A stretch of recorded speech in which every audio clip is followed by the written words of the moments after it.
الحمد لله حمدا كثيرا طيبا مباركا فيه، وأشهد أن لا إله إلا الله وحده لا شريك له، وأشهد أن محمدا عبده ورسوله صلى الله عليه وعلى آله وصحبه الكرام. أما بعد،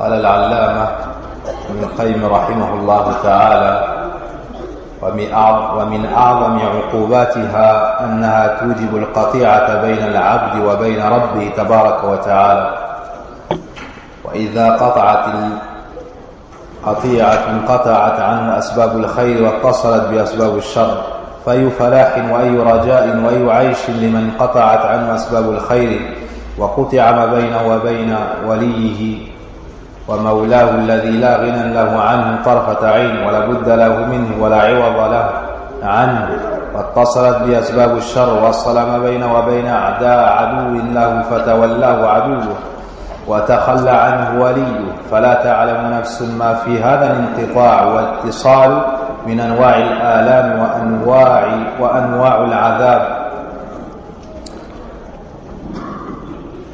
طيب, ce passage-là on l'avait déjà lu.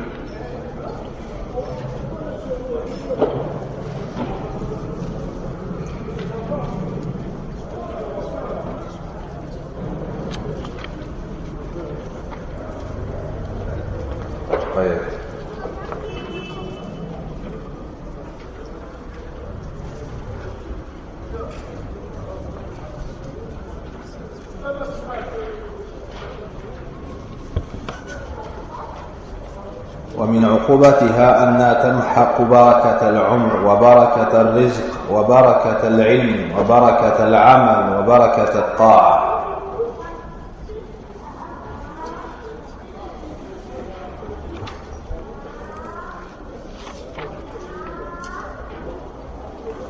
C'était bien la page 118. Les péchés anéantissent la bénédiction de l'existence, des richesses, de la science, de l'œuvre et de l'obéissance.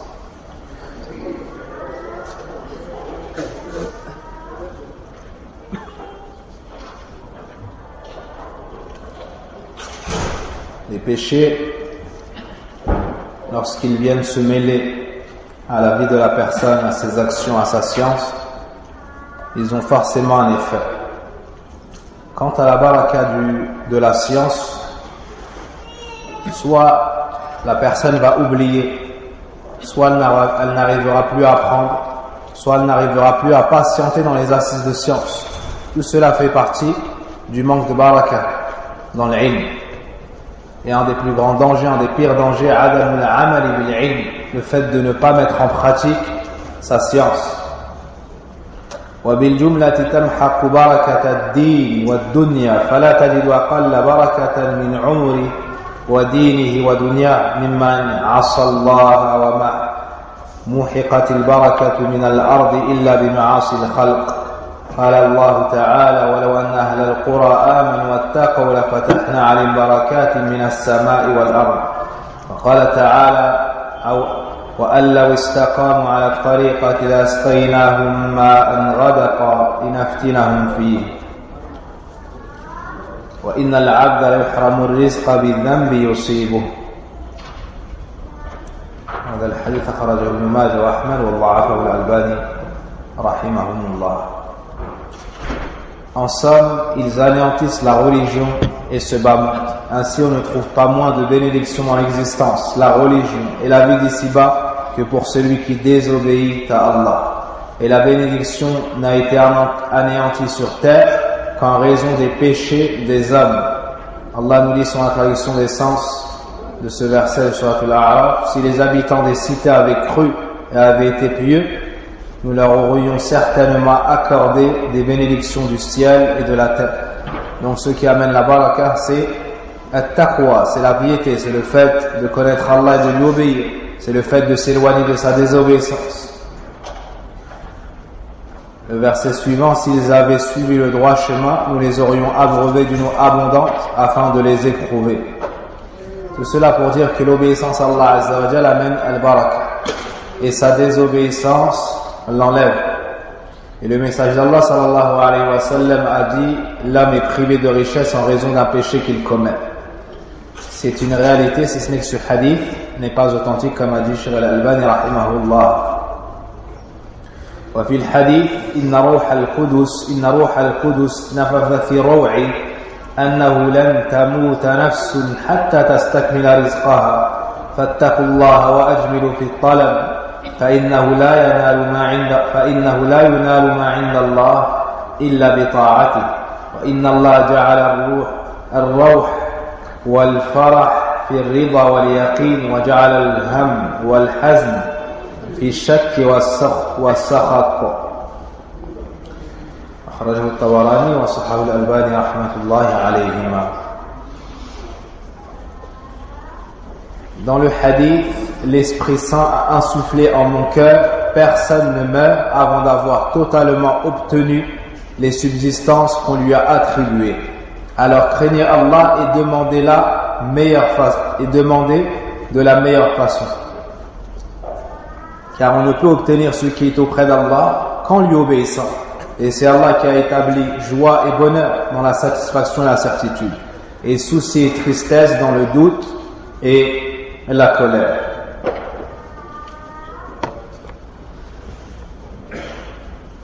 Ici, Ibn Qayyim rahimahullah ta'ala nous cite un hadith qui est une base dans le domaine de la subsistance pour s'éloigner de péché, et qui est une base dans le domaine de la subsistance pour réussir dans al-istirzaq, tout ce qui est le commerce et la recherche de richesse.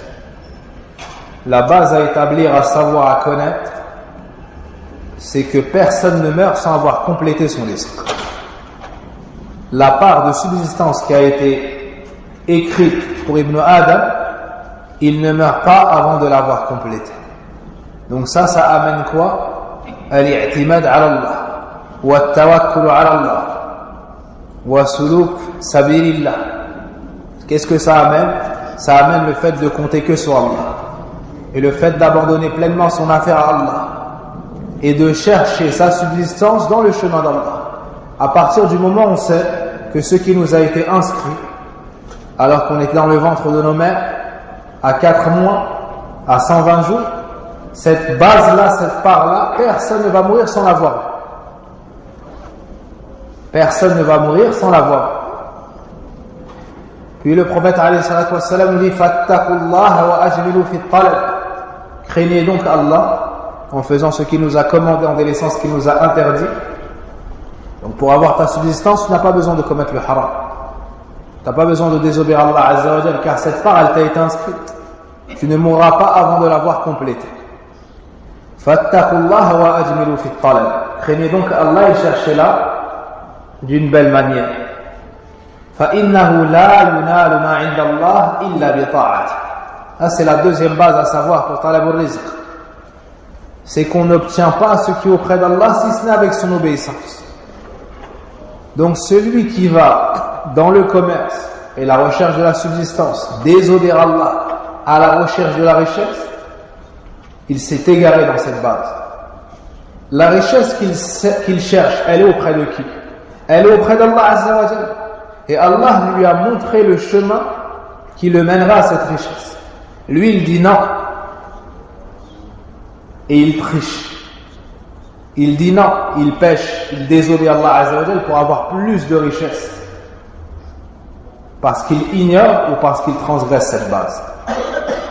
Donc les savants nous disent que dans ce hadith, il y a de grandes bases à connaître pour la recherche de la subsistance. La première, ce qui nous a été écrit, décrété, on l'aura d'une manière inéluctable. Il n'y a aucun doute sur ça. La deuxième, c'est que les richesses que tu souhaites obtenir, Allah Azza wa Jalla ne les a pas mises dans sa désobéissance. Mais plutôt en lui obéissant, il te donne.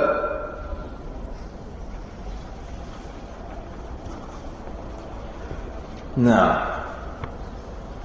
Les savants disent beaucoup de péchés d'Ibn Adam sont relatifs à la recherche de la subsistance. C'est un des domaines dans lesquels il y a le plus de péchés, c'est le domaine de la recherche de la subsistance. L'un d'entre eux a un travail où il a 1500 € par mois. En faisant une désobéissance, on lui fait miroiter qu'il va avoir 1700 €. Alors il est prêt à désobéir Allah Azza wa Jal pour augmenter son salaire en apparence. Mais comme on va étudier, on verra qu'en réalité il ne va pas augmenter. Parce que la part de subsistance réelle que la personne a, c'est la part dans laquelle il y a le baraka. Et le baraka, c'est dans la part qu'il a obtenue halal. Qu'il a obtenue de manière halal. Donc s'il meurt en ayant 1 million d'euros, mais qu'il n'y a eu que 100 € de halal, il meurt, il a 100 € à son capital. S'il meurt à 70 ans et que pendant 60 ans il a désobéi à Allah, il meurt, il a 10 ans. La vraie part d'Ibn Adam, c'est la part passée dans l'obéissance d'Allah. La part de sa vie, la part de sa subsistance, de richesse et ainsi de suite. Donc ça, c'est un chapitre très important. La personne, elle doit se mettre des bases et des règles dans la recherche de sa subsistance. Elle ne doit pas sortir pour une augmentation en apparence. On lui dit par exemple, tu vas venir dans ce travail, mais il va falloir que tu te rases la barbe. Parce que ton image, ton apparence, elle ne passe pas pour ce poste. Il a un salaire, il a sa subsistance, il paye son loyer, il nourrit sa famille. Mais il aspire à meilleur. Il ne se voit pas dans le bienfait d'Allah. Tant qu'il n'aura pas ces 200 € en plus, sa vie pour lui, elle ne sera pas bonne. Et Shaitan vient et lui fait miroiter un avenir magnifique avec 200 € en plus par mois dans la colère d'Allah Azza wa Jalla. Alors au début, il négocie. Puis Shaitan lui revient. Puis il taille sa barbe. Puis il diminue encore plus sa barbe. Puis il dit il y a une divergence. Puis il cherche des textes. Puis il désobéit à Allah subhanahu wa ta'ala. Puis il apprend la vérité et il continue à désobéir à Allah Azza wa Jalla. Parce que ne pas rentrer dans la chose, c'est plus facile que d'en sortir. De ne pas rentrer dans la chose, c'est plus facile que d'en sortir. Parce que lorsqu'il va goûter à plus que ce qu'il n'a, le shaitan va lui venir et lui faire croire qu'il ne pourra plus jamais vivre sans ça. Alors que pendant toute sa vie, il vivait ça. Mais le shaitan va lui faire montrer que sans ça, il n'est personne. Sans ça, il ne peut pas vivre. Sans ça, sa famille seront malheureux. Ses enfants seront malheureux et ne pourra pas faire ce qu'il veut ni acheter ce qu'il veut. Et sans ça, il n'y a pas de qualité sociale, ni d'évolution sociale, ni. Et Shaitan aura joué avec lui. Au final, il va rester dans son péché sans même le détester. Sans même le détester. Alors que s'il revient à cette base, lan tamut nafsun hatta tastakmila rizqaha. Aucune âme ne mourra sans avoir complété sa subsistance. Ça, c'est une base. Toute personne qui cherche son risque, donc nous tous, on doit la connaître. La deuxième, la yunalu ma inda Allah illa bi ta'ati. On obtient ce qui est auprès d'Allah qu'en lui obéissant. Celui qui désobéit à Allah pour avoir ce qui se trouve auprès d'Allah, il a une mauvaise opinion d'Allah Azza wa Jalla. C'est comme s'il pensait qu'en obéissant à Allah, Allah ne va pas lui donner. Subhanallah. Allah donne sa subsistance à celui qui lui donne des associés. Et celui qui ne se prosterne pas pour lui. Et toi qui te lèves pour le fajr et qui délaisse les péchés en ayant la capacité de les commettre, Allah va t'abandonner toi et il ne va pas te donner à toi alors que tu as peur de lui, alors que tu lui obéis. Quelle mauvaise opinion aurions-nous alors d'Allah le Seigneur des mondes.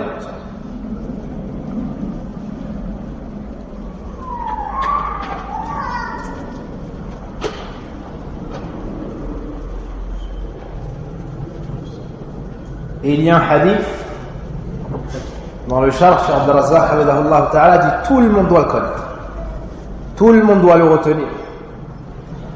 4 choses, celui qui les connaît, celui qui les a, il réussira dans ce sujet.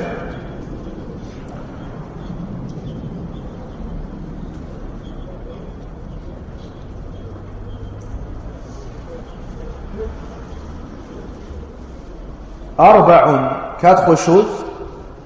إذا كنا فيك, si tu les as en toi, فلا عليك ما فاتك من الدنيا.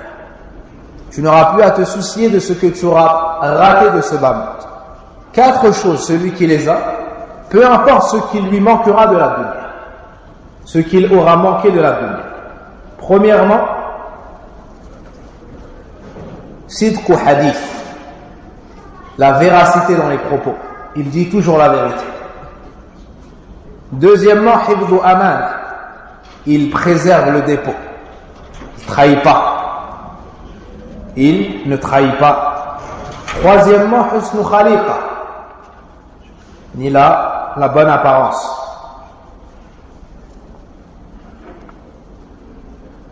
Le troisièmement, c'était tibu tu'ma. Il mange que du halal. Il se nourrit que de halal. Et quatrièmement, husnu khaliqa. Quatre choses, celui qui les a n'aura plus à se soucier de ce qu'il ratera, ce qu'il manquera de ce bas. Tant que tu as ça, tu obtiens ta subsistance avec ces qualités-là, peu importe ce que tu rateras. Peu importe ce que tu rateras. La personne, elle est éprouvée dans le commerce. Plus la personne gagne de l'argent, plus elle sera éprouvée dans son commerce. Elle arrive à un point où on lui dit, tu peux augmenter ton bénéfice d'un tiers. Non, il gagne 2000 € par mois. On lui dit, j'ai quelque chose pour toi. Si tu le fais, tu peux passer à 3000 € par mois. C'est énorme. Mais il y a des choses. Non, il y a des choses à faire. Il lui dit quoi? Faut que tu fasses, il faut que tu triches. Faut que tu triches. Faut que tu mentes. Donc là, il perd quoi? Sidqu hadith. Première étape, il perd la véracité. Il passe de la sphère des siddiqin ou des sadiqin, des véridiques, à la sphère de quoi? Al-kadhibin, al-kadhabin. Pour 1000 €, il a ôté le vêtement de la véracité et maintenant c'est un menteur. Quand on passe, on dit le menteur. Lui revient de droit les mauvaises appellations, comme on a déjà vu parmi les effets des péchés. Pour 1000 €, c'est plus le véridique, c'est le menteur. C'est le menteur chez Allah. Il ne cesse de mentir jusqu'à ce qu'il sera inscrit chez Allah menteur, comme dans le hadith. C'est le menteur chez Jibril, Mikaël, les malaïka. C'est le menteur chez les gens. Sidqu hadith, c'est la première chose. Deuxième chose, hifdhu amana, il préserve le dépôt. Il se peut qu'il augmente son bénéfice de par la trahison. Désormais, c'est plus le khabr, c'est le traître. C'est le khawan. Il fait partie du nombre des khawan. Plus des omana, des khawan. Il triche, il trahit, il ment, il arnaque. Il reçoit donc cette appellation par la suite. Troisièmement, tibu tu'ma. Il se nourrit que du halal. Il rentre dans un travail, il y a de la viande qui n'est pas halal, il doit la porter, ou il doit la servir, ou il doit la transporter, ou de temps en temps seulement, il y a de l'alcool. Qu'est-ce qu'il va faire? Son bénéfice provient de là, son argent sera haram. Au Jum'a, il ne peut plus assister dans ce travail-là. Il va travailler pendant le Jum'a, son argent gagné à ce moment-là, il sera haram. Et il va se nourrir de haram. Il va nourrir son épouse de haram. Il va nourrir ses enfants de haram. Et lorsqu'il dépensera pour les gens, il les nourrira de haram. Et le prophète sallallahu alayhi wa sallam nous dit que tout corps qui a grandi de haram, fannaru awla bih, le feu est plus à même de l'accueillir. Kullu jismin nabata min suht, fannaru awla bih. Le corps que tu as nourri de haram, tu as élevé la famille avec du haram, l'enfer ou le feu est plus à même de le recevoir. Plus à même de le recevoir, iyadhan billah. Même des voyous, même des gens qui travaillent dans le sale, ont un reste de aql et de raison. Ils disent, ah non, moi quand je me marie, je ramène pas de haram chez moi. Il n'a pas la raison, il n'a pas le din, mais subhanallah, le peu de fitra qui lui reste, il dit, ah non, je nourris pas ma famille de haram. Il est plongé dans le haram, il vend le haram, il travaille dans le haram, il se lève, il se couche dans le haram. Mais le peu de khayr qu'il y a encore en lui fait dire une parole que des gens qui viennent au masjid, qui prient, ils ne font pas. Il dit, moi, ah non, quand je me marie, je ramène pas de haram chez moi. Ça, c'est dans le cœur de toute personne. Ça, c'est la base, c'est connu et reconnu chez les gens du bien, chez les gens du mal. Qu'on ne nourrit pas la personne qu'on considère de haram, femme et enfant. La personne, elle se lève dès le matin avec difficulté. Elle va porter du haram. et ensuite son argent est haram, et ramène ça dans la bouche de son épouse, a'oudhu billah, dans la bouche de ses enfants, son sang, il le remplit de haram, a'oudhu billah. On va porter du bois et on l'emmène au marché, on le vend, c'est meilleur que de rentrer dans la bouche de ceux qu'on aime le haram. On marche avec un seul vêtement, chaque soir on le lave et on le remet le lendemain avant qu'il sèche, c'est meilleur qu'on ramène du haram chez nous. Subhanallah.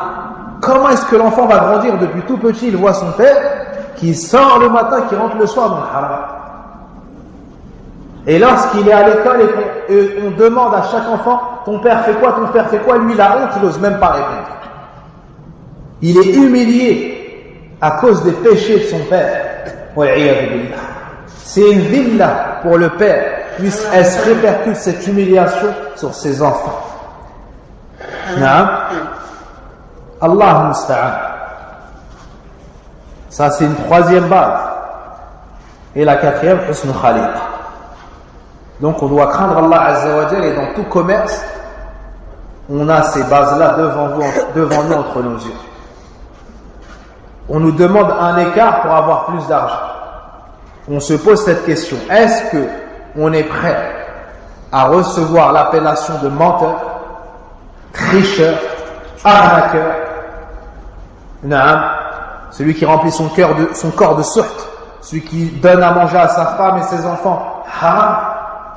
Est-ce qu'on est prêt à passer de la noblesse à cette humiliation, ce rabaissement, à cet avilissement? Tout ça pourquoi? C'est pas des gens qui meurent de faim qui font ça. Ce sont des gens qui veulent améliorer, comme ils disent, leur fin de mois. Et en réalité, ils détruisent leur mois tout entier. Puis leur vie tout entière. Donc les gens sont éprouvés. Les gens sont éprouvés. C'est pas parce qu'Allah Azza wa Jal donne des richesses en tel qu'il l'a aimé. فأما الإنسان إذا ما ابتلاه ربه فأكرمه ونعمه فيقول ربي أكرمن وأما إذا ما ابتلاه فقدر عليه رزقه فيقول ربي أهانن. Allah nous dit Kalla, c'est pas comme ça. Lorsque l'homme, on lui donne, on lui élargit sa subsistance, il dit mon Seigneur m'a honoré. Et lorsqu'on lui restreint, il dit il m'a humilié. Allah il dit non, c'est pas comme ça, c'est pas ça la mesure. Quand Allah vous donne, ça veut dire qu'il vous aime, quand il vous donne pas, ça veut dire qu'il vous aime pas. Allah dit Kalla, c'est pas comme ça. C'est pas selon ta richesse qu'Allah t'a aimé ou pas. C'est selon ta taqwa, selon ta piété, selon ton dîn, selon ton accrochement à ce dîn. Tu vas voir si tu es proche d'Allah ou tu es loin d'Allah. Pas selon ce que tu as dans ta main. Le prophète alayhi salatu wassalam, il est décédé avec une dette. Le prophète sallam, des mois n'allumait pas le feu dans sa cheminée. Non. Pourtant c'est celui qu'Allah aimait le plus. Mais ad-dunya c'est pas le madha, la référence de cet amour. Donc il faut vraiment étudier ce sujet-là, et celui qui rentre dans le commerce, il étudie le halal, le haram, il étudie les règles. Certains font du commerce, ils tombent dans le riba sans s'en rendre compte. Certains le font sciemment, font des crédits avec un terrain, ainsi de suite. On parle même pas de ça, ça c'est une kabira, c'est évident. Mais certains tombent par ignorance alors que ce sont des gens de bien qui veulent faire le bien. Mais ils n'étudient pas les règles du commerce, ils tombent dans le riba. Ils tombent dans le riba.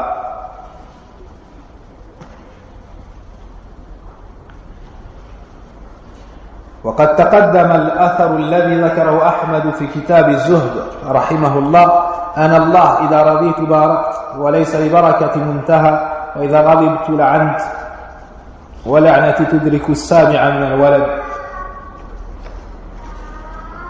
وليست سعة الرزق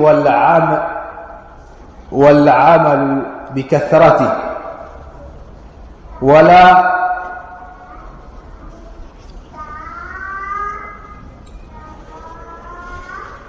وليست سعة الرزق والعمل بكثرته ولا طول العمر في كثرة الشهور ولا طول العمر بكثرة الشهور والأعوام ولكن سعة الرزق والعمر بالبركة فيه. Ça c'est une parole très très importante, une faïda azima jiddan. Ibn al-Qayyim rahimahullah ta'ala, nous dit, nous avons déjà cité, mentionné par l'imam Ahmed dans Az-Zuhd, un livre, je suis Allah, il n'y a de divinité ni d'adoration que moi, si je suis satisfait, je bénis, ma bénédiction n'a pas de limite, et si je me courrouce, je maudis, ma malédiction parvient jusqu'au 7e enfant. Retenez cette parole. Ainsi, l'étendue des richesses et des œuvres ne dépend pas de leur nombre. Il ne dépend pas de leur nombre. C'est pas parce que la personne a 100 000 euros qu'elle a plus que celui qui a 50 000 euros. C'est ça que nous dit Ibn Qayyim. Et c'est pas parce que la personne a vécu jusqu'à 100 ans qu'elle a vécu plus que celle qui a vécu jusqu'à 60 ans. C'est cela qu'Ibn Qayyim nous dit ici, il explique. Ainsi, l'étendue des richesses et des œuvres ne dépend pas de leur nombre. Pas même que la longueur de l'existence ne dépend du nombre des mois et d'années. Mais l'étendue des richesses dépend de la bénédiction en soi. Plus tu as la baraka dans ton argent et ta vie, plus tu as vécu longtemps et plus tu as été riche. وقد تقدم أن عمر العبد هو مدة حياته ولا حياة لمن أعرض عن الله واشتغل بغيره بل حياة البهائم خير من حياته فإن حياة الإنسان بحياة قلبه وروحه ولا حياة لقلبه إلا بمعرفة فاطره ومحبته وعبادته وحده والإنابة إليه وطمأنينة بذكره والأنس بقربه ومن فقد هذه الحياة فقد الخير كله ولو تعوض عنها بما تعوض مما في الدنيا بل ليست الدنيا بأجمعها عوضا عن هذه الحياة فمن كل شيء يفوت العبد عوض وإذا فاته الله لم يعوض عنه شيء البتة. Le passage là, il a noté à comprendre, à propager. On est à l'ère de la propagation des mensonges et des choses inventées non vérifiées.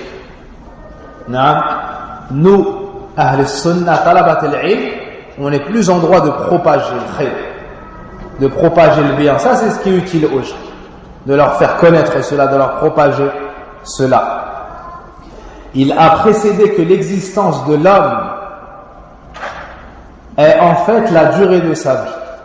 Et il n'y a pas de vie pour celui qui se détourne d'Allah et se préoccupe d'autre que lui. Et plus encore, la vie des bêtes, des animaux, est meilleure que celle de celui qui agit ainsi. Car la vie de l'homme n'est que la vie de son cœur et de son âme. Et il n'y a de vie pour son âme que dans la connaissance de son Créateur.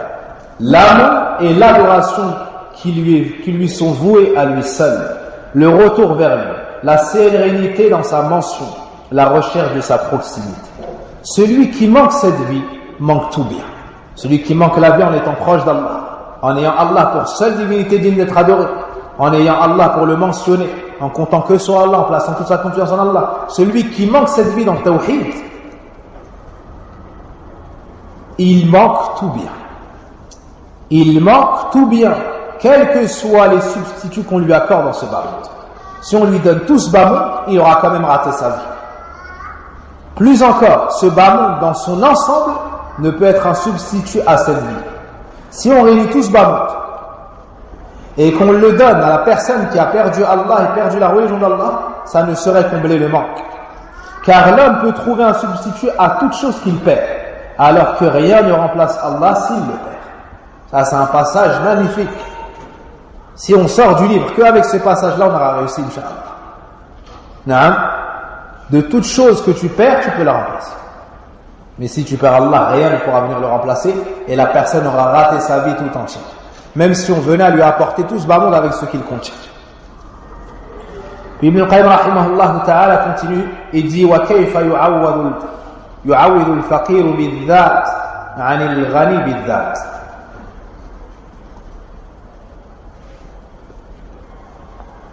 والعاجز بالذات عن القادر بالذات والميت عن الحي الذي لا يموت والمخلوق عن الخالق ومن لا وجود له ولا شيء له من ذاته البتة عمن غناه وحياته وكمال ووجوده ورحمته من لوازم ذاته ووجوده ورحمته من لوازم ذاته وكيف يعوض من لا يملك مثقال ذرة عمن له ملك السماوات والأرض. Comment substituer, comment remplacer celui qui est le riche par essence par celui qui est pauvre par essence?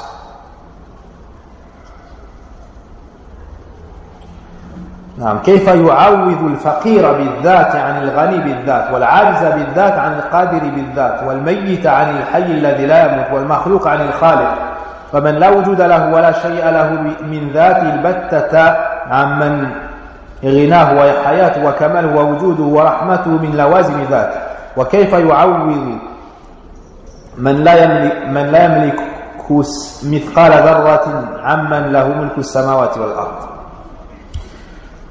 Comment substituer celui qui est le riche par essence par celui qui est pauvre par essence? Celui qui est capable par essence par celui qui est incapable par essence. Celui qui est le vivant qui ne meurt pas par celui qui est mort, le créateur par la créature. Celui dont la richesse, la vie, la perfection, l'existence et la miséricorde comptent parmi les implications de son essence par celui qui n'a aucune existence et ne possède rien par essence. وإنما كانت معصية الله سببا لمحك بركة الرزق والأجل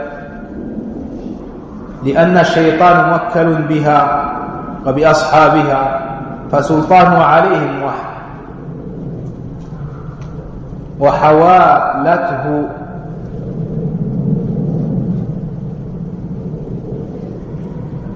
على هذا الديوان وأهله وأصحابه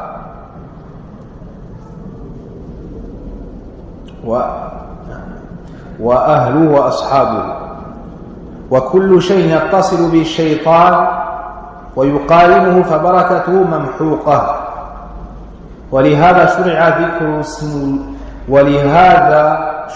ذكر اسم الله تعالى عند الأكل والشرب واللبس والركوب والجماع لما في مقارنة اسم الله من البركة وذكر اسمه يطرد الشيطان فتحصل البركة ولا معارض له وكل شيء لا يكون لله فبركته منزوعة فإن الرب هو الذي يبارك وحده والبركة كلها منه وكل ما نسب إليه مبارك فكلامه مبارك ورسوله مبارك وعبده المؤمن النافع لخلقه مبارك وبيت الحرام مبارك وكنانته من أرضه وهي الشام أرض البركة وصفى بالبركة في 6 آيات من كتابه فلا مبارك إلا هو وحده ولا مبارك إلا ما نسب إليه أعني إلى ألوهية ومحبة ورضاه وإلا فالكون كل منسوب إلى ربوبية وخلقه كل ما باعده من نفسه من الأعيان والأقوال والأعمال فلا بركة فيه ولا خير فيه وكل ما كان قريبا من ذلك ففي من البركة على حسب قربه منه. Ibn Qayyim rahimahullah ta'ala nous dit la désobéissance à Allah est une cause d'anéantissement de la bénédiction des richesses et de l'existence car Shaytan, Satan en est le régisseur. À partir du moment où la personne s'éloigne d'Allah et de son obéissance, elle n'est plus proche d'Allah, elle est désormais proche du Shaytan et c'est Shaytan qui vient régir ses activités de même que leurs adeptes. Son pouvoir sur eux et sa direction de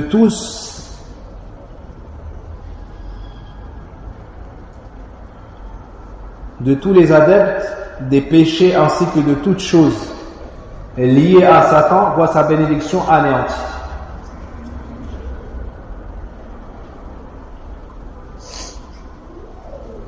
De tout, ça s'écrit comme ça. Qui a un bon niveau en français.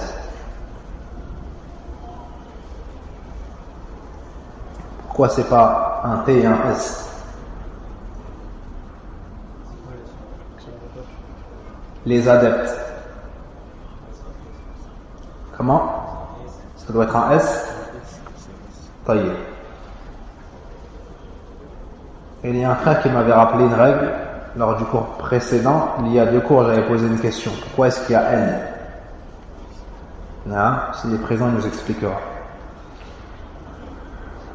Donc la personne qui s'éloigne d'Allah, de sa mention, de son adoration, voit Shaitan proche de lui. Et les adeptes du Shaitan, pareillement. C'est pour cela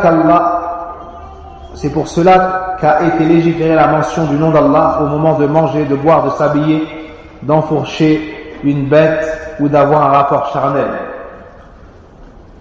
Ceci en raison de ce que comporte le nom d'Allah comme bénédiction. Et la mention de son nom éloigne Shaitan et fait survenir la bénédiction. Rien ne peut s'y opposer.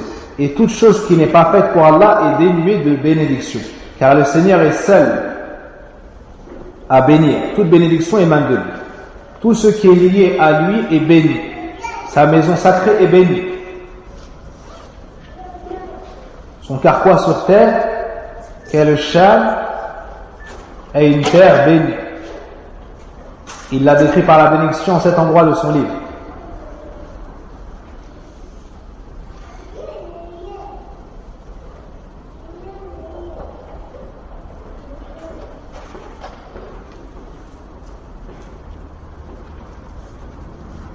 Moi j'ai 6 endroits en arabe. Si notre personne a 7 en arabe, elle me le signalera. Sinon c'est 6 endroits, il faut corriger.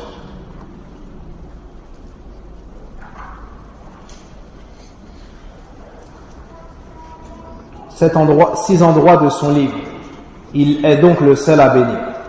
Il n'est béni que ce qui est lié à lui, c'est-à-dire sa seigneurie et sa création. Tout ce qu'il a éloigné de lui comme individu, propos et œuvre ne comporte aucune bénédiction et aucun bien.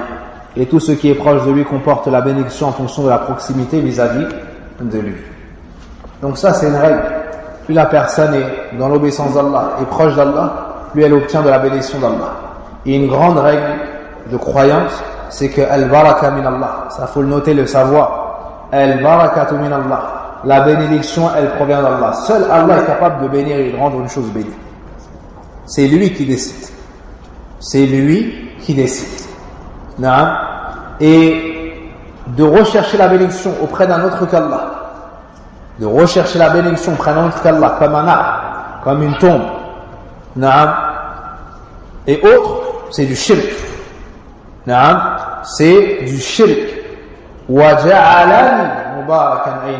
Et il m'a rendu béni où que je sois. Et Isa ibn Maryam, Allah Azza wa Jalla l'a rendu béni. Le prophète Mohammed sallallahu alayhi wa sallam, Allah l'a rendu béni. Donc al-baraka min Allah. La bénédiction elle émane d'Allah. Et nul ne saurait bénir ou rendre béni. Nous on peut demander à Allah qu'il bénisse une chose. Nous on peut faire dua. Allahumma barik fi kada. Le prophète dit lorsqu'on voit une chose qui nous plaît, de dire Allahumma barik.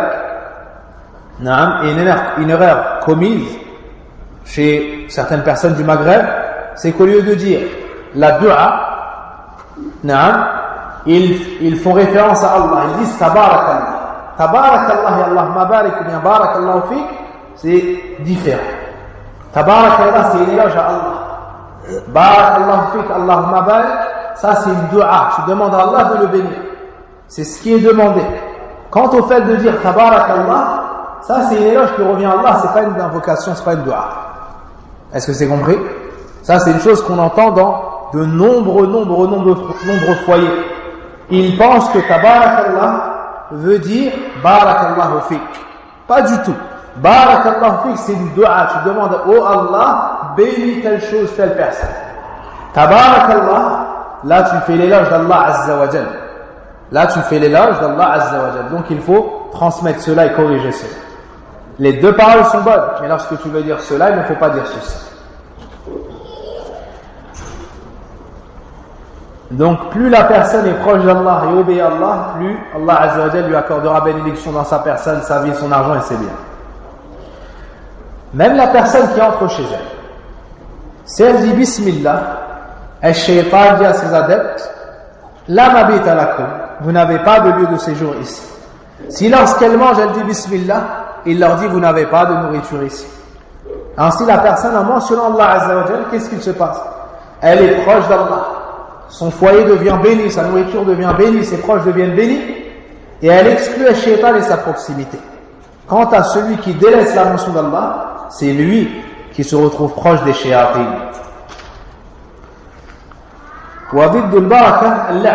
Le contraire de la bénédiction, c'est la malédiction. C'est la malédiction. Une chose à rappeler dans le domaine de la baraka, certaines personnes portent des bracelets en fer et ils disent c'est bien sur la peau. Et ça ramène le baraka.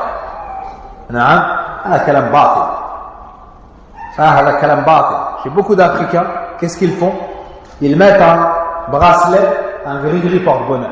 Ah, le shirk. Ça, c'est du shirk. Et chez beaucoup d'autres, ils mettent des bagues. Ils mettent des bagues et dans le... Comment est-ce qu'on appelle ça? Ce qui est surélevé. Ils mettent un écrit dedans que ils mettent un talisman, ce que le fiqh, comment on dit en français, le marabout et le sorcier et tous ces kadhabin, afakin, sahar, musha'widin et autres, ils écrivent et ils mettent, et la plupart de ces gens sont illettrés, ils ne savent même pas ce qu'il a écrit ceci ou cela, et ils se font avoir, ils disent non mais il m'a dit que c'est du Coran. On prend pas la parole du menteur. C'est un mushrik, c'est un kadhab. Comment est-ce qu'on prendrait sa parole? Il n'a pas eu honte de mentir sur Allah. Comment est-ce qu'il ne va pas te mentir à toi? Il n'a pas honte de trahir la tawhid. Comment est-ce qu'il ne va pas te trahir toi? Il n'a pas honte de ramener le fruit du shirk chez lui pour nourrir sa famille. Je crois qu'il va te respecter toi, te dire la vérité à toi. Quelle que soit la chose qu'ils mettent à la kulli hal, ça c'est haram. Naam, c'est haram. Celui qui porte un bijou parmi les hommes, une chaîne, une gourmette, une chaîne, une gourmette et ce genre de choses-là, il a une ressemblance avec les femmes. Les hommes, les musulmans, les hommes, ils se décorent pas le corps avec des bijoux. Ça c'est pour les femmes chez nous. Les musulmans, ça c'est chez les femmes. Quant à l'homme, il peut mettre une bague. Mais certaines personnes mettent une bague, et pensent que ça porte bonheur, ça amène le bien ou ça repousse le mal. Ça c'est une tamima, ça c'est du shirk. Ça c'est du shirk. Et d'autres mettent un bracelet en fer avec des choses dessus, des fois au sang. Et le simple fait de lui dire enlève, il panique. De par l'attachement de son cœur à cette chose. Parce que depuis tout le temps on lui a dit faut pas l'enlever. Ça te protège. Faut pas l'enlever. Par ça Allah te protège. Attention, attention, si tu voyages sur ça, il va t'arriver. Tout ça c'est faux. On n'a rien sur nos poignets, on n'a rien autour de nos coups. Et Allah Azza wa Jalla nous protège. Subhanahu wa ta'ala. Celui qu'Allah protégeait le plus, c'était le prophète Mohammed sallallahu alayhi wa sallam. Puis le prophète Ibrahim alayhi salam, il n'avait rien, les gens sont tous unis contre eux. Allah les a secourus. Ibrahim alayhi salam a été jeté dans le feu, subhanallah. Allah Azza wa Jalla l'a secouru avec hasbi Allah ni'mal wakil, avec le tawhid. Pas avec un billet, avec un bracelet ou je ne sais quoi. L'un d'entre eux, un accident, il ne lui arrive rien. On lui dit alhamdulillah, il dit non, c'est ça. Il montre un bout de fil ou un bout de fer, il dit ouais, t'inquiète pas, j'avais ça. A'udhu billah. Ça c'est du shirk, c'est batil, c'est faux. Et en plus c'est bête, en plus d'être faux. Allah Azza wa Jalla dans le Coran que même les anges, malgré la grandeur de leur création, ils ne peuvent rien pour toi. وَإِنْ يَمْسَسْكَ اللَّهُ بِضُرٍّ فَلَا كَاشِفَ لَهُ إِلَّا. Si Allah Azza wa Jalla te touche d'une chose, personne ne pourra l'enlever si ce n'est lui. Personne ne peut t'amener le bien ou repousser le mal si ce n'est Allah Azza wa Jalla. Donc toutes ces choses-là, il faut les enlever. Après il restera celui qui dira moi, c'est pas pour un gré ou quoi, moi c'est pour m'embellir. Ou c'est comme ça. On lui dit alors c'est haram. Ça c'est une ressemblance avec les femmes. Ou bien c'est haram, c'est une ressemblance avec ceux qui font du shirk. Ceux qui font du shirk. Et la société a fait que les gens qui jadis se réclamaient de la virilité, au jour d'aujourd'hui, ils se décolorent les cheveux, ils se rasent une partie de la tête et laissent le reste, et ils vont dans des salles de musculation mixtes avec de la musique, et ils ont de force que l'apparence. et ils n'arrivent pas à tenir 2 rak'ah dans salat al-tarawih, ils sont faibles.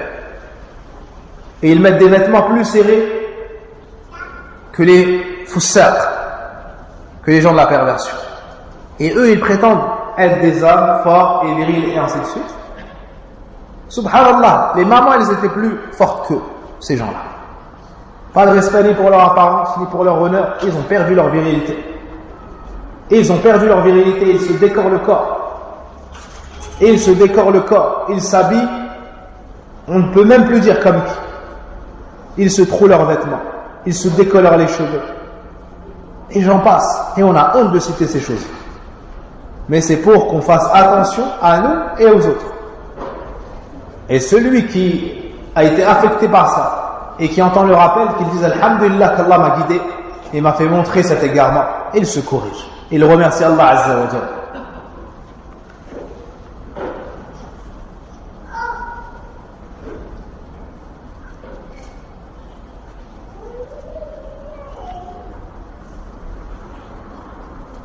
فأرض لعنها الله أو شخص لعنه الله أو عمل لعنه الله أبعد شيء من الخير والبركة.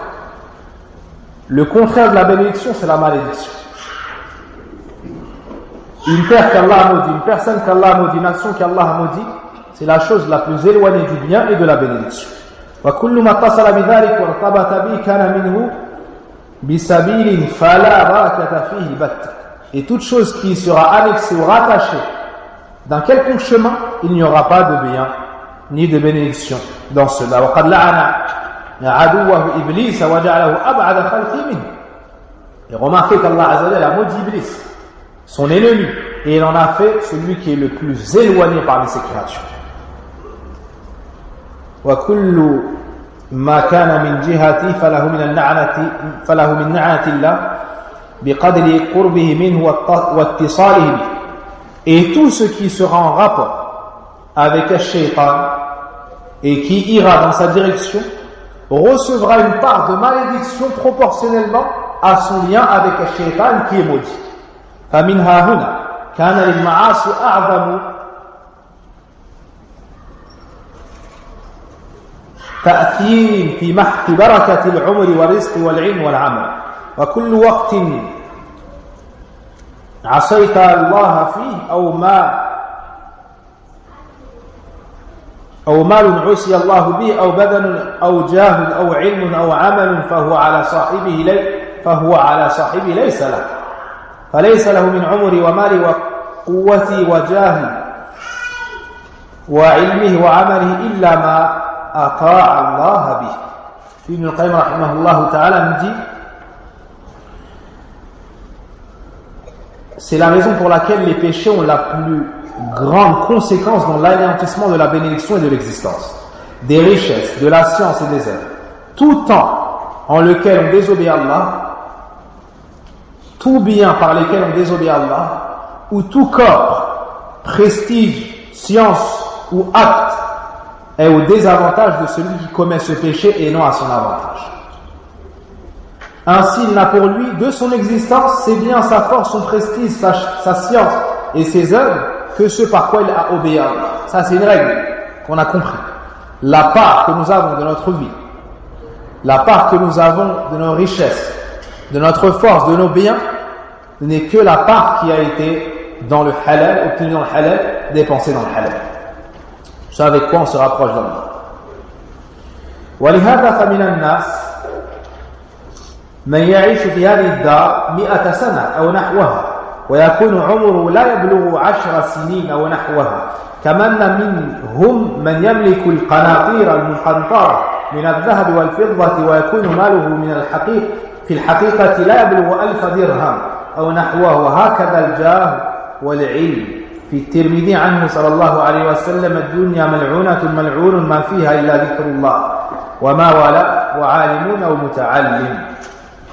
قال الترمذي وحسن الألباني رحمه الله. وفي أثر آخر الدنيا ملعونة ملعون ما فيها إلا ما كان لله. هذا ضعفه الألباني رحمه الله.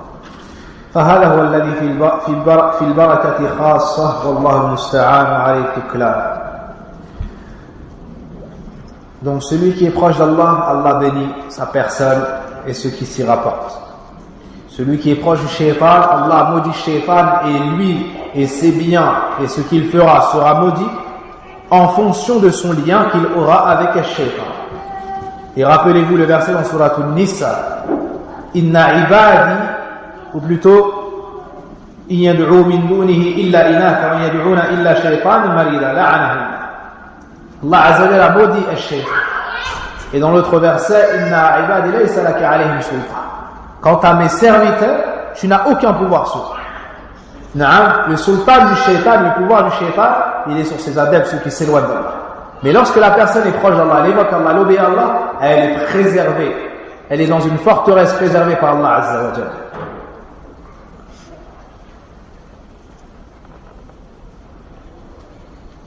Certaines personnes finissent leur vie, elles n'ont pas un an. Parce qu'elles n'ont pas passé un an dans l'obéissance d'Allah Azza wa Jalla. Toute sa vie dans le haram. La personne atteint 90 ans, elle n'a pas connu Allah, elle n'a pas connu son messager sallallahu alayhi wa sallam, elle n'a pas prononcé shahada, elle ne s'est pas prosternée, elle n'a pas fait de khayr. Cette personne, elle n'a pas eu de vie. Et la vie des animaux est meilleure que la sienne. Donc, nous, notre âge, on sait désormais, l'âge qu'on a vécu, c'est l'âge qu'on a passé dans l'obéissance d'Allah. C'est le temps qu'on a passé dans l'obéissance d'Allah. C'est pour cela que le prophète sallam nous dit khayrukum man tala umruhu wa hasuna amaluhu. Le meilleur d'entre vous est celui qui aura vécu longuement et qui aura fait de bonnes actions. Lui, il a une bonne vie. Lui, il a vécu longuement réellement. Haqiqatan. Et le pire, c'est qui? C'est celui qui a vécu longuement dans le haram. Longuement dans le haram. Certaines personnes, de par cette baraka, de par cette bénédiction, elles meurent et leurs actions continuent encore. Parce que dans ce bas monde, elles ont vécu réellement, elles ont semé du bien. Elles ont fait de bonnes recommandations, elles ont laissé un enfant pieux. Elles ont fait des sadaqas, jariyah, elles ont financé une mosquée, un puits, une école. Elles ont encouragé une personne à étudier la science. Elles ont appris, elles ont ramené la science chez elles. Toutes ces personnes, lorsqu'elles décèdent, on les mentionne bien, on fait de dua pour elles, elles ont encore des hasanat. Toutes ces personnes, après leur décès, leur hasanat continue. Leur hasanat continue. Donc ces gens-là, certes, ils sont morts, mais Allah Azza wa Jalla leur inscrit encore les bonnes actions. Allah Azza wa Jalla leur inscrit encore leurs bonnes actions. Et dans le hadith, ماذا إذا مات ابن آدم انقطع عمله إلا من 3 صدقة جارية أو علم ينتفع به أو ولد صالح يدعو له. Lorsque le fils de Adam décède, toutes ses actions s'arrêtent, sauf une aumône qui perdure, une science de laquelle on continue à tirer profit, et un enfant pieux qui invoque en sa faveur. Et dans Surat Yasin, ماذا وآثارهم.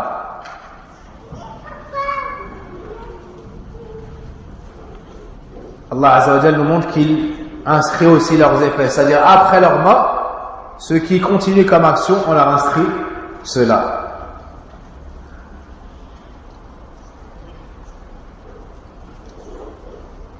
ونكتب ما قدموا وآثارهم. نعم.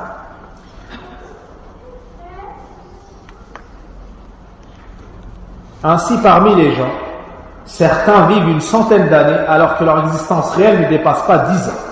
De même, d'autres possèdent des fortunes immenses d'or et d'argent, alors qu'en vérité leur valeur de biens ne dépasse pas 1000 dinars. De même pour leur rang et leur science. Je rapporte que le prophète sallam a dit, ce bas monde est maudit, et ce qu'il contient est maudit, sauf la mention d'Allah, ce qu'il aime, le savant et ce qui apprend. Et celui qui apprend. Ibn Baz a expliqué ce hadith et il a dit, ay qallat barakatuh. Ça veut dire il y a peu de bénédictions. C'est maudit, c'est-à-dire il y a peu de biens et de bénédictions. Dans un autre hadith, ce bas monde est maudit et ce qu'il contient est maudit, sauf ce qui est voué à Allah. Ce hadith da'if, faible. Voilà ce qui comporte exclusivement la bénédiction. Qu'Allah nous vienne en aide. Et c'est en lui que nous plaçons notre confiance. L'effet suivant, ومن عقوبتها أنها تجعل صاحبها من السفلة بعد أن كان مهيئا لأن يكون من العلية فإن الله خلقه قسمين علية وسفلة وجعل عليين مستقر العلية وأسفل السافلين مستقر السفلة وجعل أهل طاعة الأعلين في الدنيا والآخرة وأهل معصية الأسفلين الأعلين في الدنيا والآخرة وأهل معصية الأسفلين في الدنيا والآخرة كما جعل أهل طاعته أكرم خلقه عليه وأهل معصية أهون خلقه عليه وجعل عزة لهؤلاء والذلة والصغار لهؤلاء كما في مسند أحمد رحمه الله تعالى من حديث عبد الله بن عمرو عن النبي صلى الله عليه وسلم أنه قال بعثت بالسيف بين يدي الساعة جعل رزقي تحت ظل رمحي وجعل الذل والصغار على من خالف أمري. Les péchés font tomber le pécheur parmi ceux qui sont au plus bas degré, après qu'il ait été préparé à être au plus haut degré. Allah Azza wa Jalla nous a créé, il nous a ordonné de l'adorer, il a créé l'homme sous sa plus belle apparence, et il nous a poussé à lui obéir pour être anobli dans ce bas monde de l'odeur. La personne qui va délaisser ce but et délaisser l'obéissance d'Allah Azza wa Jalla, alors qu'elle a été préparée à être élevée, elle va tomber, elle va chuter dans les plus bas degrés. Car Allah a divisé ses créatures en deux. Ceux qui sont au plus haut degré, ceux qui sont au plus bas. Il a fait de ceux qui l'obéissent, ceux qui sont au plus haut degré, en ce bas monde et dans l'au-delà. Et ceux qui lui désobéissent, ceux qui sont au plus bas degré, en ce bas monde et dans l'au-delà. De même qu'il a fait de ceux qui lui obéissent ses créatures les plus nobles, et de ceux qui lui désobéissent les plus vils. Et qu'il a accordé la puissance aux uns et l'humiliation, et la servilité aux autres. Abdullah ibn Amr radiallahu anhuma nous rapporte que le message d'Allah sallallahu alayhi wa sallam a dit: j'ai été envoyé avec l'épée, ou j'ai été envoyé par l'épée à l'approche de l'heure, pour que l'on adore qu'Allah sans lui associer quoi que ce soit. On a mis ma subsistance sous l'ombre de ma lance, et l'avilissement et la bassesse à quiconque s'oppose à mon ordre. فكلما عمل العبد معصية نزل إلى أسفل درجة ولا يزال في نزول حتى يكون من الأسفلين وكلما عمل طاعة ارتفع بها درجة ولا يزال في ارتفاع حتى يكون من الأعلين وقد يجتمع للعبد في أيام حياته صعود من وجه والنزول من وجه وأيهما كان أغلب عليه كان من أهله فليس من صعد 100 درجة ونزل درجة واحدة كمن كان بالعكس ولكن يعرضها هنا للنفوس غلط عظيم وهو أن العبد قد ينزل نزولا بعيدا أبعد مما بين المشرق والمغرب ومما بين السماء والأرض فلا يفي صعوده 1000 درجة بهذا النزول الواحد كما في الصحيح عن النبي صلى الله عليه وسلم أنه قال إن العبد لا يتكلم بالكلمة الواحدة لا يلقي لها بالا فيهوي بها في النار أبعد مما بين المشرق والمغرب. رواه البخاري ومسلم. Ibn Qayyim rahimahullah ta'ala nous dit: à chaque fois que le serviteur commet un péché, il descend un degré plus bas. Et il ne cesse de descendre jusqu'à tomber parmi les membres des plus bas degrés. Et à chaque fois qu'il obéit à Allah, il s'élève d'un degré. Il ne cesse de s'élever jusqu'à compter parmi les membres des plus hauts degrés. Au cours de son existence, l'homme peut rassembler l'élévation d'un côté et la descente de l'autre. C'est-à-dire que c'est une personne qui est sur l'islam, qui peut être même sur la sunna, mais il commet des péchés. Il glisse par moments, il chute par moments, il peut tomber même dans des grands péchés. Et il comptera parmi les membres du côté pour lequel il aura le plus œuvré. Donc au final, est-ce qu'il fera partie des gens élevés ou rabaissés? Ibn Qayyim dit, au final, ce qu'il aura fait le plus, il sera de ce côté-là. S'il était du côté de ceux qui faisaient le plus de bien, donc il s'élevait en degré, et s'il est du côté où il faisait le plus de mal, alors il sera abaissé. Ainsi, celui qui s'élève de 100 degrés puis descend d'1 degré n'est pas comme celui dont la situation est l'inverse. Non. Puis il attire notre attention sur un point très important. Le calcul ne doit pas être faussé. C'est pas juste des additions et des soustractions. Pourquoi? Parce que il peut monter de beaucoup de degrés, mais il peut faire une chute de beaucoup de degrés, suite à la gravité du péché. Et il peut être descendu de nombreux degrés, mais il peut faire un bien immense qu'il élève énormément en degrés. On présente ici aux gens une grande erreur qui consiste à dire que l'homme peut chuter d'une distance plus grande que celle qui sépare l'Orient de l'Occident et le ciel et la terre, et que son élévation de 1000 degrés n'équivaudrait pas à cette chute. Il fait des bonnes actions jusqu'à s'élever de 1000 degrés, mais il a fait un péché tellement grave que ça a fait descendre plus bas que ces 1000 degrés qu'il a acquis. Et le prophète sallam a dit, l'homme peut prononcer une parole à laquelle il ne prête aucune attention et être jeté pour cela en enfer d'une distance plus grande que celle séparant l'Orient de l'Occident. Alors, quelle élévation pourrait égaler cette descente? Ici, le prophète sallam dit une parole, subhanallah. Dans un hadith, le prophète sallam nous dit qu'il y avait deux personnes, un obéissait à Allah, un faisait beaucoup de péchés. Celui qui obéissait à Allah, à chaque fois qu'il le voyait l'autre faire des péchés, il lui disait « Archi, délaisse ce mal, arrête !» Et un jour, le deuxième lui répondait « Tu n'as pas été envoyé pour me surveiller. » Ça, c'est une mauvaise réponse. Celui qui est conseillé il doit remercier la parole, il doit prendre le conseil, il doit corriger immédiatement. Mais il arrive que par faiblesse de foi ou par orgueil ou autre, la personne répond « Laisse-moi tranquille » ou « Toi, tu ne fais que surveiller, vous, toujours vous critiquez, vous, et ainsi de suite. » Et toute autre réponse dictée par Cheikh. Mais le prêcheur, il doit patienter avec ces gens-là et faire preuve de sagesse et de modestie. L'homme lui répondait, tu n'as pas été envoyé pour me surveiller. Tu n'as pas été envoyé par Allah pour me surveiller. Un jour, le premier a vu le second faire un péché qu'il a vu très grave. Et il lui a dit, à chaque fois je te conseille, par Allah, Allah ne te pardonnera pas. Il a juré par Allah qu'il ne lui pardonnera pas. Allah Azza wa Jal s'est mis en colère, il les a fait mourir. Et il a dit, qui est-ce qui jure par mon nom que je ne pardonnerai pas à mon serviteur un tel? Il a pardonné au pécheur et lui a dit, toi rentre au paradis. Et il a mis l'autre en enfer et il lui a dit, j'ai annulé toutes tes actions. Subhanallah, il était en obéissance. Il s'est mis en colère pour Allah, mais il n'a pas surveillé ça, il a dépassé les limites. Il a interdit la miséricorde d'Allah à ses serviteurs encore en vie. Il a parlé sur Allah sa science, il a transgressé. Il a transgressé. Abu Hurayrah, lorsqu'il a rapporté ce hadith, il a dit Subhanallah, قد أوبق دنياه وأخرى بكلمة واحدة. Il a dit Subhanallah, avec une parole, il a anéanti tout son bas-monde et tout son au-delà. Une seule parole. Une seule parole. Et regardez la descente du shaitan. Il était élevé dans les cieux. Il vivait en compagnie des anges. Il adorait Allah selon un culte sincère. Une prosternation qu'il a refusée devant Adam pour Allah lui a valu une chute irrécupérable. Irrécupérable.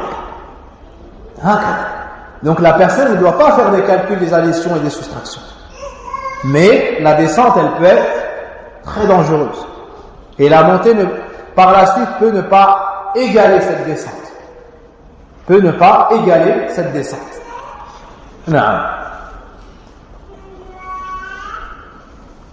La descente est une chose en laquelle l'homme doit nécessairement tomber.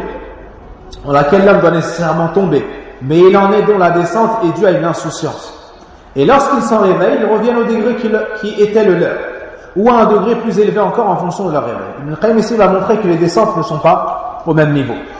La descente de la rafla, il a été distrait un certain temps, il revient à la droiture. Il revient à son niveau, où il peut même revenir meilleur, parce qu'il revient en regrettant le temps passé, donc il va mieux faire. Ensuite, pour la descente qui est due au fait de pratiquer une chose permise, en laquelle il ne cherche pas à obéir à Allah. Ça, c'est la perte de temps et les futilités. Et lorsqu'ils reviennent à l'obéissance, le serviteur en degré ils reviennent au degré qui était le leur. Tout comme ils peuvent ne pas y parvenir, ou encore s'élever plus haut, car ils peuvent revenir avec plus d'intérêt qu'ils n'en avaient, au moins, ou d'une manière égale.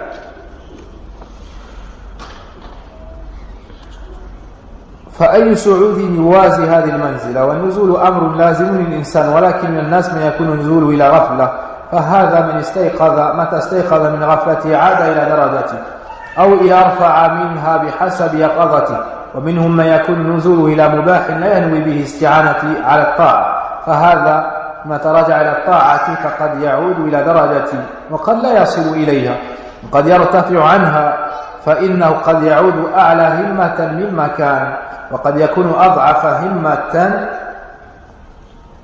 وقد تعود همته كما كانت ومنهم من يكون نزول إلى معصية إما صغيرة أو كبيرة هذا قد يحتاج إلى عوده أو في عوده إلى توبة نصوح وإنابة صادقة. Ensuite, il y a la descente qui est due au péché. Ça peut être de grands péchés, ça peut être de petits péchés. Qui est due à un péché mineur ou majeur. Et revenir au même degré demande alors un repentir. Un repentir sincère. On a divergé quant à savoir si, après son repentir, l'homme revenait au degré auquel il est en se basant sur le fait que le repentir efface les conséquences du péché et qu'il en est comme s'il n'avait jamais été. Ou si l'homme ne revenait pas au même degré, en se basant sur le fait que le repentir porte sur l'annulation du châtiment, quant au degré perdu, ils ne reviennent pas. واختلف الناس هل يعود بعد التوبة إلى درجة التي كان فيها بناء على أن التوبة تمحو أثر الذنب وتجعل وجوده كعدمه فكأنه لم يكن أو لا يعود بناء على أن التوبة تأثيرها في إسقاط العقوبة وأما الدرجة التي فاتته فإنه لا يصل إليها. طيب. Les savants ou bien les personnes ont divergé. Quand la personne tombe et que sa chute est due à un péché, petit ou grand, certes il doit se repentir, mais suite à son repentir, est-ce qu'il retrouve le degré qu'il avait ou pas? Certains ont dit oui. Pourquoi? Parce que le repentir efface le péché et les effets des péchés. Et que le repentir est comme si le péché n'avait jamais été commis. Et dans le hadith, le regret est un repentir et celui qui se repent est comme s'il n'avait pas commis le péché. Ça c'est le premier avis. D'autres disent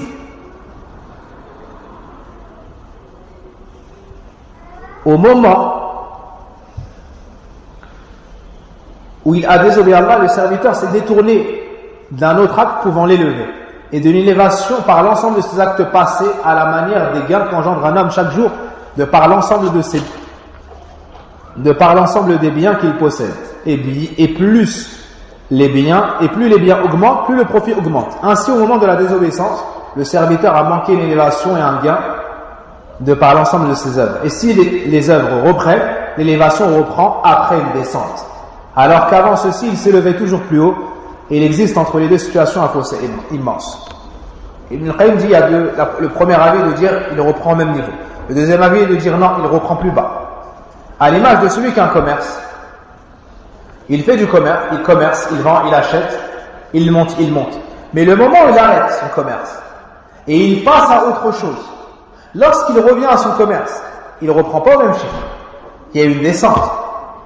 Non, comme on dirait, il a perdu de la clientèle. Donc il commence plus bas. Donc ça c'est le deuxième avis, c'est-à-dire de celui qui se repent et revient, il reprend plus bas.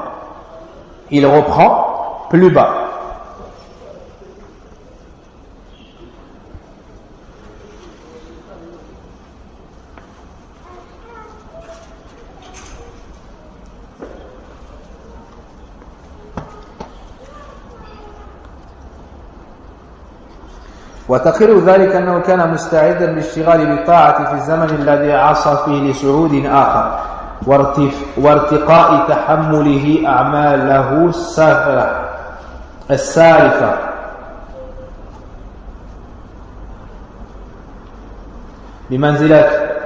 بمنزلة كسب الرجل كل يوم بجملة ماله الذي يملكه وكلما تضاعف المال تضاعف الربح قد راح عليه في زمن المعصية ارتفاع ربح تحمله أعماله فإذا استأنف العمل استأنف صعودا من نزول وكان قبل ذلك صاعدا من أسفل إلى أعلى وبينهما بون عظيم قالوا ومثل ذلك مثل رجلين يرتقيان في سلمين لا نهاية لهما وهما سواء فنزول أحدهما لأسفل ولو درجة واحدة ثم استأنف الصعود فإن الذي لم ينزل يعلو عليه ولا بد. Il y a un autre exemple, d'autres ont dit que cela était similaire à deux hommes semblables grimpant chacun sur une échelle sans fin. Deux personnes sont au même niveau et ils grimpent une échelle sans fin. L'un d'eux descend plus bas. Il descend d'un degré par exemple. Ne serait-ce que d'un degré. Puis reprend l'élévation. De cette manière, celui qui n'est pas descendu le devancera forcément. Si les gens descendent, s'il y en a un qui descend et l'autre continue à monter, même si le deuxième ne descend plus, forcément, ils ne seront pas au même niveau. Il y en aura un qui sera à un niveau plus bas. Puis il nous dit quel est l'avis qui est juste dans cette question. وحكم الحافظ ابن تيمية رحمه الله تعالى بين الطائفتين حكما مقبولا فقط. Il nous dit qu'Ibn Taymiyyah rahimahullah ta'ala a jugé entre ces deux groupes d'un avis accepté. فقال التحقيق أن من التائبين من يعود إلى أرفع من درجته ومنهم من يعود إلى مثل درجته ومنهم من لا يصل إلى درجته. Ibn Taymiyyah dit la vie réelle est que parmi ces gens-là, ceux qui font des péchés et tombent, certains suite au repentir reviennent au même niveau. C'est la première catégorie. Certains suite au repentir reviennent au même niveau et le dépassent même. Ils reviennent à un meilleur niveau. Et le troisième avis, la troisième catégorie, c'est qu'ils reviennent à un niveau inférieur. Ils reviennent à un niveau inférieur. Puis Ibn Qayyim explique cela. Il dit قلت وهذا بحسب قوة التوبة وكمالها. Ibn Qayyim dit que cela dépend de la force de son repentir et de sa perfection. وما حدثته المعصية للعبد من الذل والخضوع والإنابة والحذر والخوف من الله والبكاء من خشية الله فقد تقوى هذه الأمور حتى يعود التائب إلى أرفع من درجته ويصير بعد التوبة خيرا من قبل الخطيئة. فهذا قد تكون الخطيئة في حق رحمة فإنها نفت عنه داء العجب وخلصته من ثقة بنفسه وإدلاله بأعماله ووضعت خد ضراعته وذله وانكساره على عتب باب سيده ومولاه وعرفته قدره وأشهدته فقره وضرورته إلى حفظ سيده ومولاه له وإلى عفوه عنه ومغفرته له وأخرجت من قلبي صولة الطاعة وكسرت أنفه أن يشمخ بها أو يستكبر بها أن يشمخ أو يشمخ بها أو يستكبر بها أو يرى نفسه بها خيرا من غيره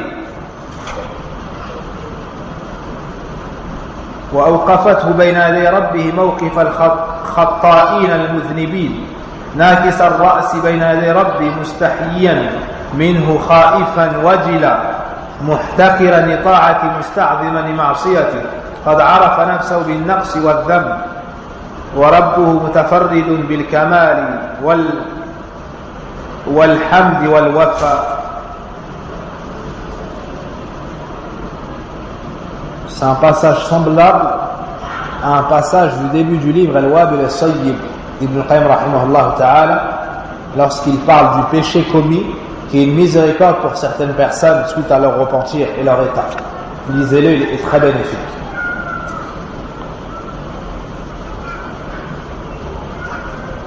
Cheikh al-Islam Ibn Taymiyyah rahimahullah ta'ala s'est prononcé de manière juste entre les deux groupes en disant ce qui est correct est que certains de ceux qui se repentent reviennent à un degré plus élevé, d'autres à un degré semblable et d'autres à un degré plus bas. Ceci en fonction de la force et de la perfection du repentir et des conséquences du péché sur le serviteur, en termes d'humilité, de soumission, de pénitence, de peur d'Allah, de pleurs par crainte d'Allah. Certaines personnes suite au péché commis, elles s'humilient tellement devant Allah, leurs larmes ne cessent de couler, ils cessent de regretter, d'avoir honte et de la pudeur envers Allah, que cela le fait revenir à un niveau encore plus grand et meilleur que ce qu'il avait avant son péché. Ibn Qayyim explique et dit, ces choses peuvent se renforcer au point d'amener celui qui se repent à un degré plus élevé que celui qui était le sien, et au fait d'être, après son repentir, meilleur qu'avant cette faute. S'il en est ainsi, cette faute aura été une miséricorde pour celui qui la commise. Subhanallah. Pour lui, ça aura été une rahma. Ça aura été une miséricorde de la part d'Allah Azza wa Jalla. Allah a décrété cette chose-là. Il est tombé dedans, mais il s'en est repenti. Et il y a des sagesses qui ont découlé de ce mal. C'est qu'il est revenu vers Allah d'une meilleure manière que celle qu'il faisait avant le péché. S'il en est ainsi, cette faute aura été une miséricorde pour qui l'a commise, car elle lui aura ôté le mal de la suffisance et l'aura débarrassé de sa confiance démesurée en lui et en ses œuvres. La personne qui est tombée dans ce péché, auparavant, il était content et fier de ses bonnes actions en se voyant une place chez Allah, en se voyant mieux chez Allah. Après avoir commis ce péché, il se dit subhanallah, moi je fais ça, c'est que vraiment je n'étais pas à la hauteur que je pensais de moi-même. En vrai, je suis un simple pécheur. En vrai, je suis faible et sans Allah, je suis rien. Et il commence à avoir cette vision de lui-même. Cette vision-là lui sera très bénéfique. De même qu'elle aura posé la joue de son imploration, son humilité et son dénuement sur le seuil de la porte de son Seigneur et Maître, en lui faisant connaître sa valeur, en lui faisant voir sa pauvreté et son besoin de la protection de son Seigneur et Maître. De même que l'indulgence et le pardon qu'il lui accorde. En faisant ses fautes, il va voir qu'en réalité, il ne peut se passer du pardon d'Allah, de l'aide d'Allah, de la préservation et de la protection d'Allah. Et que c'est que Allah qui le maintenait dans ce bien-là. Et que sans Allah, il flanche comme il a flanché ici. Elle aura également extrait de son cœur l'impétuosité de l'obéissance. De même qu'elle l'empêchera de s'en infatuer et de s'en enorgueillir ou de considérer qu'il est meilleur qu'autrui. Certaines personnes qui sont fortes par Allah dans certaines adorations ont tendance à mépriser d'autres personnes de leur entourage parce qu'elles n'ont pas cette dévotion dans cette action précise. Quelqu'un par exemple fait beaucoup de sadaqat, Allah lui a facilité cette ibad. Chaque jour il donne des sadaqat et dès qu'on lui demande de l'aide, il est là. Dès qu'il faut aider, il est là. Donc il va regarder ceux qui ne donnent pas avec un regard supérieur. Il va se voir plus pieux. Et il va avoir comme conviction qu'il est meilleur qu'eux. Allah Azza wa Jalla décrète cela. Ainsi, il voit que ces gens-là qu'il méprisait, eux ne font pas ce péché que lui a commis. Ils sortent leurs zakat et ils donnent de temps en temps. Si ce n'est que lui, on lui avait ouvert cette porte. Mais ça ne doit pas le faire tomber dans ce piège-là, qui est de se voir meilleur que parce qu'il a une adoration dans laquelle on lui a facilité. Il doit être humble. Elle l'aura placé devant son Seigneur à la place de ceux qui commettent des fautes et des péchés, tête baissée devant son Seigneur, gêné devant lui, craintif et apeuré, méprisant ses actes d'obéissance, trouvant immense son péché, reconnaissant son manquement et sa bassesse, son Seigneur détenant seul la perfection, la louange et la réalisation de sa promesse. Comme il a été dit, Allah est le seul à respecter sa parole et mériter les louanges. Et les blâmes ne peuvent être adressés qu'à l'être humain. وكما قيل استأثر الله بالوفاء وبالحمد وولى الملامة الرجل استأثر الله بالوفاء وبالحمد وولى الملامة الرجل.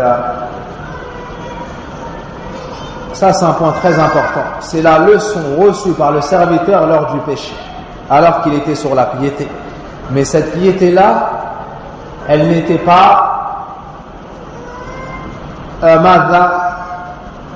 régie ou surveillée par la faiblesse. Et le fait de savoir que la hawla wa la quwwata illa billah, que c'est que grâce à Allah, elle n'était pas assez accompagnée de reconnaissance. Elle était vue trop haute par rapport à ce que c'était. Alors il tombe de haut et ainsi il connaît sa valeur et son besoin devant Allah Azza wa Jalla.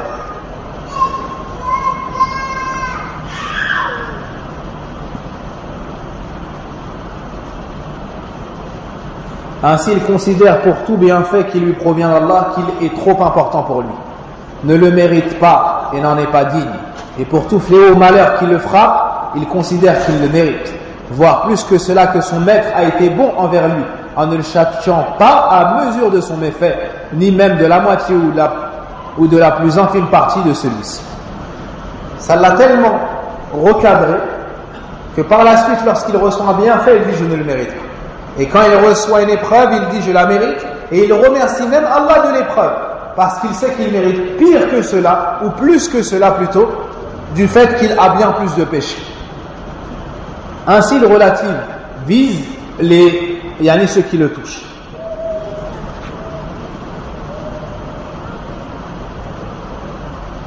فأي نعمة وصلت من الله ليستكثرها على نفسي وأي نفسي ورأى نفسه دونها ولم يرها أهلا لها وأي نقمة أو بلية وصلت إليه وأي نفس رأى نفسه أهلا لما هو أكبر منها ورأى مولاه قد أحسن إليه إذ لم يعاقبه على قدر جرمه ولا شطره ولا أدنى جزء منه فإن ما يستحق من العقوبة لا تحمله الجبال الراسيات فضلا عن هذا العبد الضعيف العاجز فإن الذنب وإن سرر فإن مقابلة العظيم الذي لا شيء أعظم منه الكبير الذي لا شيء أكبر منه الجليل الذي لا أجل منه ولا أجمل منه ولا أجمل المنعم بجميع أصناف النعم دقيقها وجليلها من أقبح الأمور وأفظعها وأشنعها فإن مقابلة العظماء والأجلاء وسادات الناس بمثل ذلك يستقبحه كل أحد مؤمن وكافر وأرذل الناس وأسقطهم مروءة من قابلهم بالرذائل فكيف بعظيم السماوات والأرض وملك السماوات والأرض وإله السماوات والأرض ولولا أن رحمته غلبت عظمه ومغفرته سبقت عقوبته لتدكت الأرض بمن قابله بما لا يليق بمقابلته به ولولا حلمه ومغفرته لزلزلت السماوات والأرض من معاصي العباد قال الله تعالى إن الله يمسك السماوات والأرض أن تزولا وإن زالتا يمسكهما من أحد من بعد إنه كان حليما غفورا فتأمل ختم هذه الآية باسمين من أسمائه وهما الحليم الغفور وهما الحليم والغفور كيف تجد تحت ذلك أنه لولا حلمه من جنات ومغفرة للعصاة لما استقرت السماوات والأرض وقد أخبر سبحانه عن بعد كفر عباد أنه تكاد السماوات يتفطرن منه وتنشق الأرض وتخر الجبال هدا وقد أخرج الله سبحانه الأبوين من الجنة بذنب واحد ارتكباه وخالف في نهيه ولعن إبليس وطرده وأخرجه من ملكوت السماوات والأرض بذنب واحد ارتكبه وخالف في أمره ونحن معاشر الحمقى كما قيل نسل الذنوب إلى الذنوب ونرتجي درج الجنان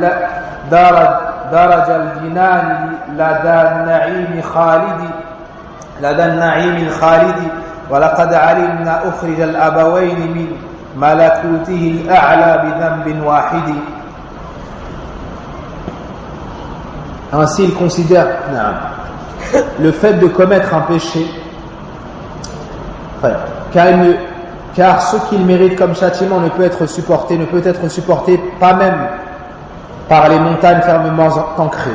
Alors que dire de cet homme faible et incapable Le fait de commettre un péché, aussi minime soit-il, face à l'immense, le grand, le majestueux, devant lequel rien n'est plus immense, plus grand, plus majestueux et plus beau, celui qui accorde toute forme de bienfait minime et grand, commettre ce péché compte parmi les plus ignobles, les laides et hideuses choses qui soient. Ne serait-ce qu'agir de la sorte devant les puissants et dignitaires de ce monde est réprouvé par tout un chacun croyant en Christ. Le fait de se comporter de cette mauvaise manière envers une créature qui a un rang élevé, c'est une mauvaise chose. Que dire alors de se comporter ainsi envers le grand, l'immense Allah subhanahu wa ta'ala? Les hommes les plus vils et les moins honorables sont ceux devant lesquels on commet des actes vils. Alors que dire devant le maître et la divinité d'inêtre adorée des cieux et de la terre? Si sa miséricorde n'avait pas dominé sa colère et le dessus sur sa colère et son pardon devançait son châtiment, la terre se serait retournée sur celui qui agit devant lui d'une manière qui ne lui convient pas. Sans sa clémence et son pardon, les cieux et la terre auraient été secoués par les péchés des hommes.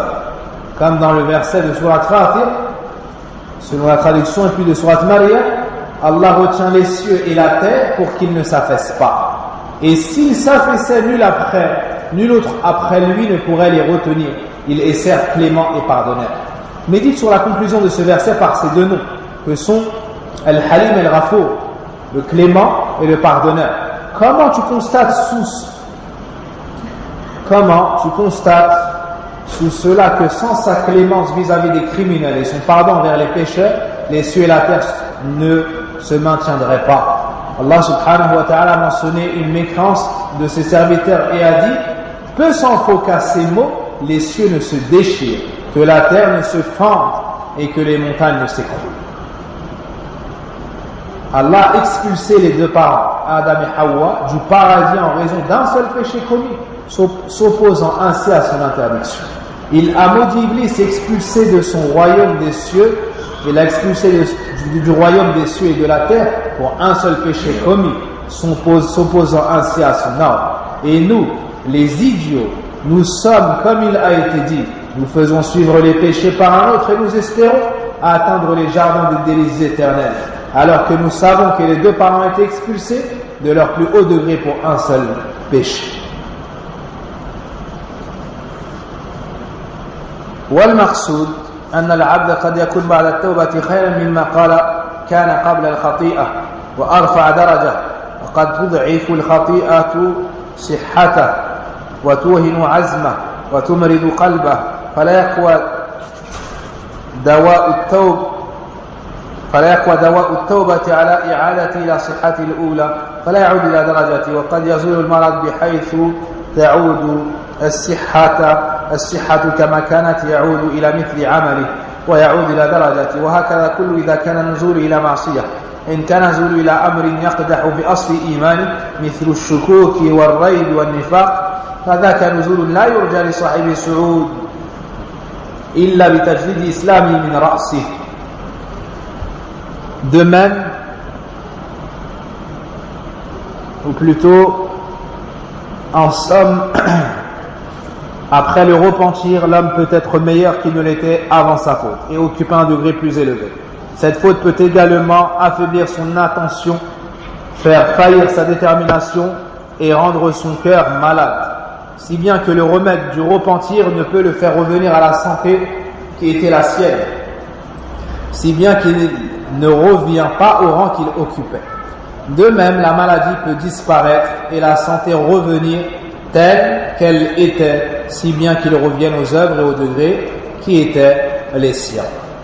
Tout ceci, tout ce qu'a dit jusqu'à présent Ibn al-Qayyim, c'est dans le cas où il n'est pas tombé dans les annulatifs du din, dans Shirk Akbar, Kufr Akbar, Nifaq, le doute et ainsi de suite.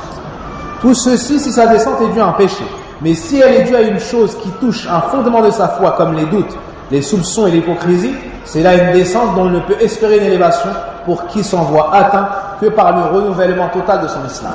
Celui qui descend par une chose qui annule son din, pour revenir, pour remonter, alors il lui faut un repentir, qui est le renouvellement de son islam. Parce que celui qui tombe dans l'hypocrisie majeure ou dans le doute, n'a pas le doute de ceux qui sont malades par le waswasa, le vrai doute, il a un doute. Est-ce qu'Allah existe ou n'existe pas? Il a un doute. Est-ce que la vérité c'est l'islam ou pas? Il a des doutes vraiment dans les bases de son dîn.